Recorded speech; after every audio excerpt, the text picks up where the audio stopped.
इस वक्त दुनिया में कोई ऐसा खित्ता मौजूद नहीं है जहां पर अल्लाह ताला की हाकिमियत के तहत इस्लाम का दिया हुआ निज़ाम खिलाफत राइज हो। इसलिए इसके क़याम की जद्दोजहद करना मुसलमानों के लिए सिर्फ जरूरी ही नहीं बल्कि फर्ज़े ऐन है। इस फर्ज की अदायगी के लिए हमें उसी तरीके पर अमल करना होगा जो नबी करीम सल्लल्लाहु अलैहि वसल्लम की जिंदगी से सीखने को मिलता है। दरअसल सिलसिला नबूवत और रिसालत सल्लल्लाहु अलैहि वसल्लम के खत्म हो जाने के बाद अल्लाह की हाकिमियत कायम करने का नबवी मिशन अब अल्लाह ताला ने इस उम्मत के जिम्मे लगाया है। जैसा कि कुरान मजीद में इरशाद फरमाया है, तुम बेहतरीन उम्मत हो जिसे लोगों के लिए निकाला गया है कि तुम नेकी का हुक्म देते और बुराई से रोकते हो। इस आयत से ये बात वाज़ेह होती है कि अल्लाह के नाजिल करदा निजाम का कयाम इस उम्मत का मकसद वजूद है। अब सवाल ये पैदा होता है कि इस फर्ज की अदायगी के लिए दावत का आगाज कहाँ से किया जाए और इसके लिए क्या तरीकाकार अपनाया जाए। इसका वाज़ेह जवाब ये है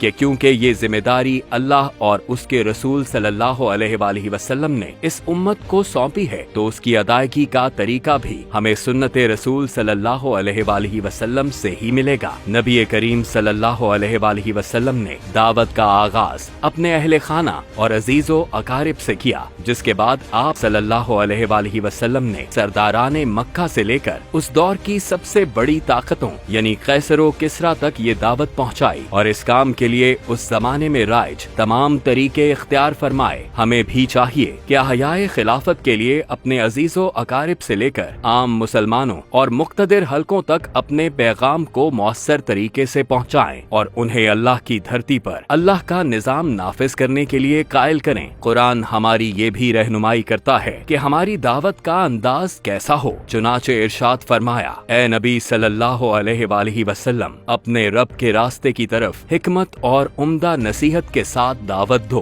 कुरान मजीद में बयान किया गया यही तरीका दरअसल दावत की कामयाबी का जामिन है। इसलिए हमें नर्म रवैये और दलील से अपनी बात लोगों तक पहुंचाने के साथ साथ किरदार और अमल से भी उन्हें दीन हक के निजाम की तरफ मायल करना होगा। दावत का यही तरीका अपनाते हुए हम अहयाए खिलाफत के लिए अफराद की तैयारी और जहन साजी कर सकते हैं। हमें याद रखना होगा कि ये रास्ता मुश्किलात से खाली नहीं है, इसलिए हमें सब्र इस्तकामत के साथ आगे बढ़ना होगा और हर किस्म की कुर्बानी देने के लिए तैयार रहना होगा। कुरान और सुन्नत से मिलने वाले यही वो उसूल हैं जिनको अपनाकर हम वतन अजीज में राइज कुफरिया मगरबी जमहूरी निजाम के चेहरे से नकाब उतार कर इसकी हकीकत से पूरी कौम को आगाह कर सकते हैं और तमाम मुसलमानाने पाकिस्तान को मुत्तहिद करके अल्लाह की बंदगी के निजाम यानी निजाम खिलाफत के नफाज की जद्दोजहद के लिए आमादा कर सकते हैं।